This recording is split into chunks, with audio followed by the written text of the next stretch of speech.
नमस्कार, सुप्रभात. श्री ब्रह्मचैतन्य गोंदवलेकर महाराज यांचे दैनंदिन प्रवचन आज 28 जून.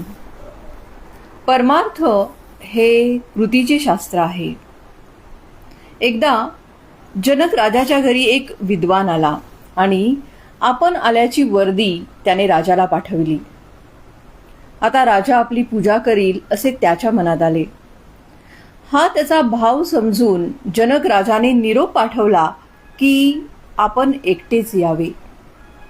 त्याप्रमाणे आपण अभिमानाचे गाठोडे बाहेर ठेवून मगच रामाकडे जावे.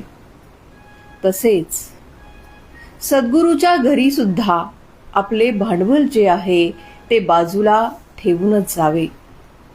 मी कोण याची जाणीव जोपर्यंत राहते तोपर्यंत दुजेपण आलेच.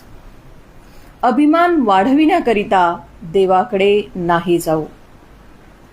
दुसऱ्याचे वाईट व्हावे असे आपल्याला वाटले की आपला अभिमान जो आहे तो वाढीला लागला असे जाणावे.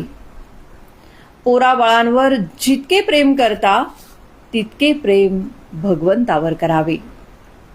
आपली आणि भगवंताची इच्छा एकच होणे हे परमार्थाचे सूत्र आहे.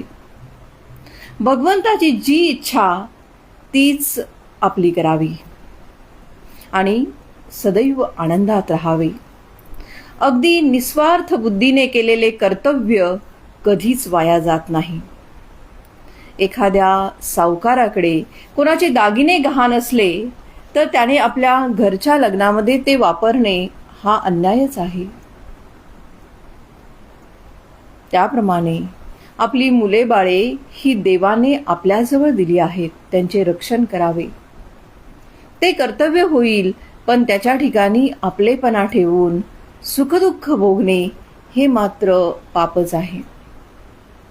संन्याशाने भगवे वस्त्र धारण केल्यावर त्याचा थोडा तरी परिणाम बुद्धीवर होतोच. त्याचप्रमाणे आपण भजन पूजन करू लागल्यावर त्याचा परिणाम आपल्याला दिसला पाहिजे. जो शहाणा असेल त्याने समजून आणि जो अडाणी असेल त्याने श्रद्धेने बंधने पाळावीत. स्वतःच्या मताबद्दल आपल्याला पूर्ण खात्री असावी. त्यात घोटाळा असू नये. मनाने आपण खंबीर झाले पाहिजे. ज्याप्रमाणे पांढरा कपडा मळण्याचा जास्त संभव असतो त्याप्रमाणे सत्कर्माला विघ्ने फार येतात. त्यांना न जुमानता आपण सत्कर्म करावे.